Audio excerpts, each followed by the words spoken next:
you, Colleen and Karen, for joining us for this interview today. You've very kindly agreed to answer some questions about your experiences and the events of Playing with Fire, the true story of fireman scam for this week's book tour interview. Oh, thank you very much for You're very having us. welcome. Thank you. Can we begin by both of you telling me a bit about the background to the book? What was going on in your lives before the events of the memoir start? Oh, well, if I start, well, it was back in 2014 before the events happened. I was divorced, a mum of two teenage girls. I had a part-time job at a lettings agency that I actually worked at. Karen was my manager there. Had quite a good social life, was doing okay financially, settled and happy.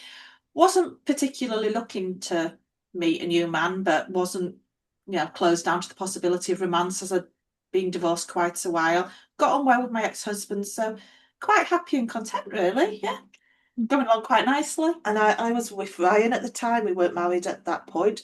Working hard. Like I said, I was Colleen's boss. I worked for a large landlord in Durham, so very busy and just plodding along. Life was good. It was.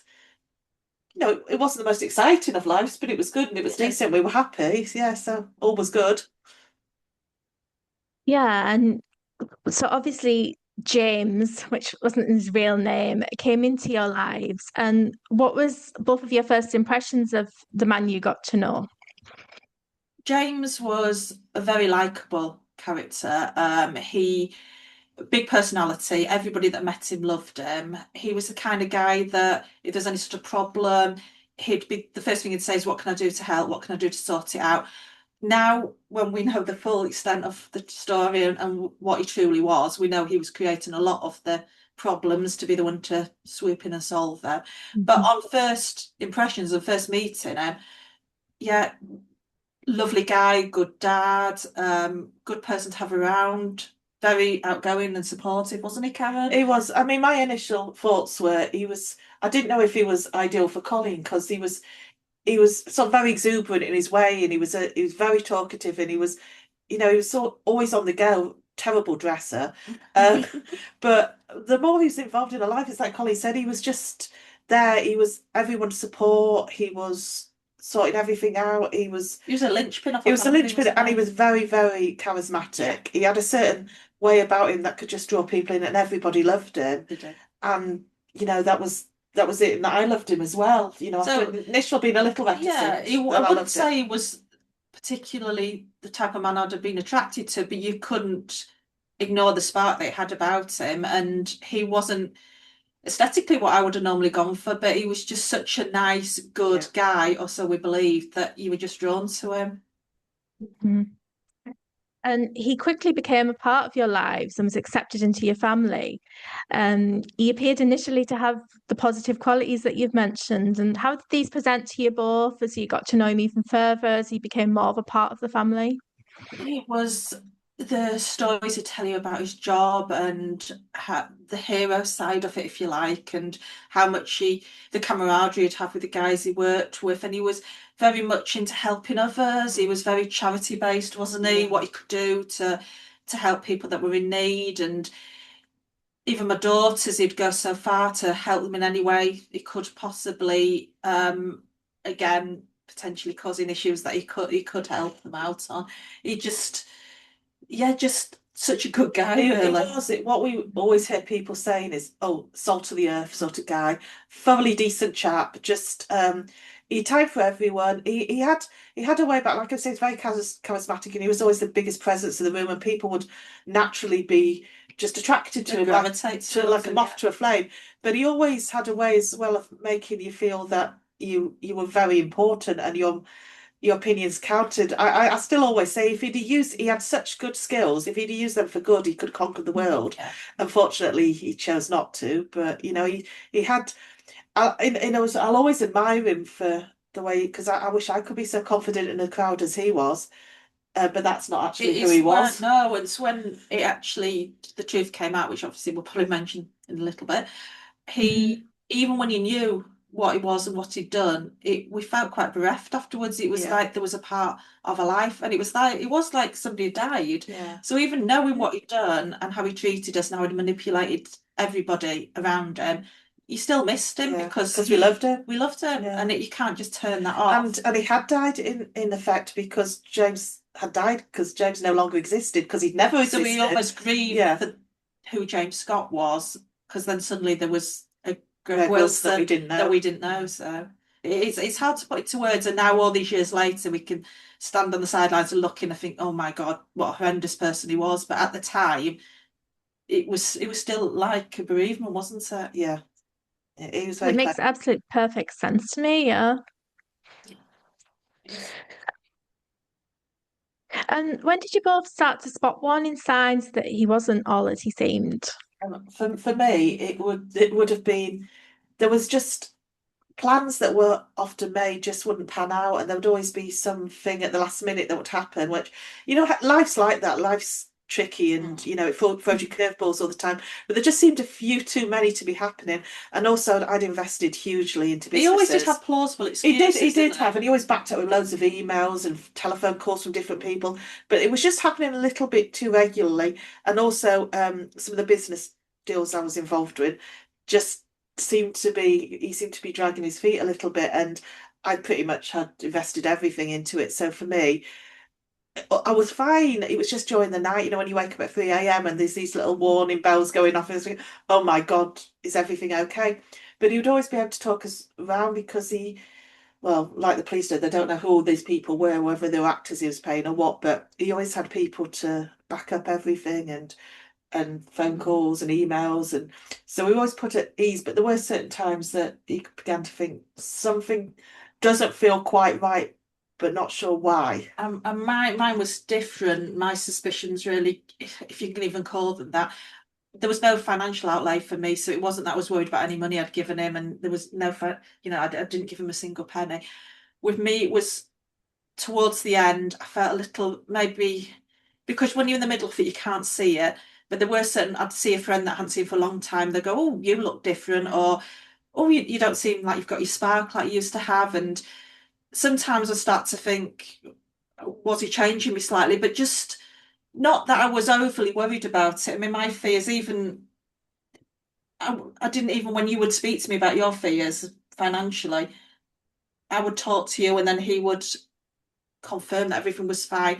So I didn't really have any major suspicions, more that I can see now that I changed, and maybe on a certain level I felt like he was changing me slightly, but it wasn't, I wouldn't say, It was very slowly, and he did it it was very insidiously done. And I can see now, I'm armed with knowledge and the truth, I can see exactly what he was doing to me, and it's coercive control. But when you're in the middle of it, and when you've got people that, because obviously he conned a lot of businesses, a lot of charities, a lot of people we would consider much more intelligent than us.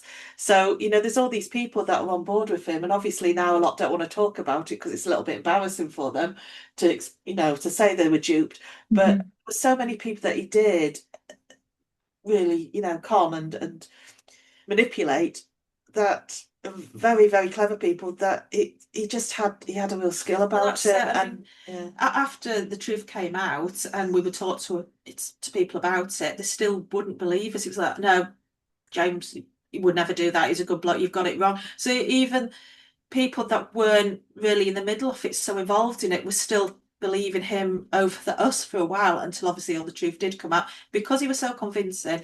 So I did. Obviously, I must have had some reservations to a certain degree about how my life was panning out. Now I look back, but at the time it was such a shock. I really didn't, I didn't really have any true suspicions of him. I don't think anyone did really. You more that things were just taking too long, but you never thought it was. I think once he started, pulling at the thread, it all just fell apart very quickly. That's it. It was all. It wasn't that we had building suspicions. It was literally from nothing to suddenly our world being blown totally apart.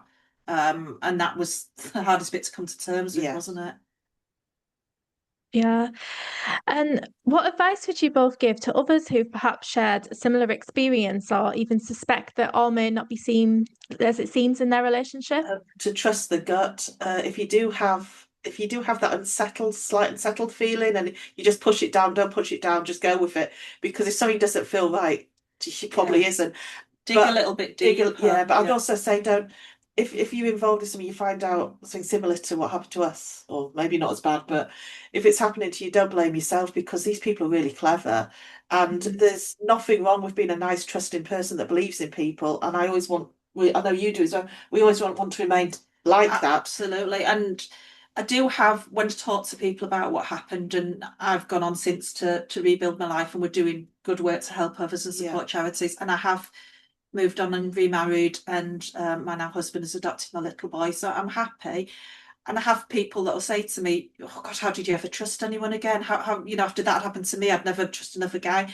And then my answer to them is, well, then James would have won, wouldn't he? Yeah. He would have won, and I would have been the victim for the rest of my life, and I'm not going to be a victim anymore. Yeah. And not everybody's bad. Majority of people are good. We just met a wrong. And you can't lose your faith in humanity just because you meet a bad person, and you can't let a bad experience in your life define the rest of your life, because then they've won. Exactly. So you've got to just move on. And I think, I mean, I do worry at times. I think, God, it could happen again, because I'm just as trusting as I've always been. But I don't want to change the person I am. I would say to somebody, there's a lot of people out there that will blame you. We've got a lot of shaming and victim shaming, especially in the press, and all sorts of horrible messages. Daily Mail's particularly vile. So if something like this does happen to you, it's not your fault. You didn't do anything wrong. There'll be enough people out there wanting to blame you. For God's sake, don't blame yourself. And there's always support out there if you need it. And that's what we're trying to do, and help other people. Well, that's it. And the thing is, what we always wanted to do with writing the book was, we expected to sell probably 50 copies to family and friends, and it's sold, what, 20,000 now, and we've made tens of thousands of pounds for Women's Aid, and we wanted some good to come out of the bad, and we feel like we've accomplished that. So although it was a horrible period of our lives, it's turned into something really positive now, and it's helping so many people, and it's got me onto writing as well, and having the confidence to write my fiction. So you've got to, I think with life, you don't see it when you're in the middle of the storm, but stick with it, because things will improve. You've just got to see it to the end. And I think that's the way we like to look at it, really. Absolutely. Now. Yeah. And that's a very positive message to take away from it. And I really appreciate both of you today, Karen and Coleen, for answering my questions. And I'm sure our viewers will agree that you've both shown great strength in speaking to me and for writing the memoir in the first place. Thank you. And Playing with Fire and its sequel, Healing from the Burns, can be purchased from our book themed tea room, Chapters and Chai in Stockton and Tees, and from our website, thebookdragon.co.uk.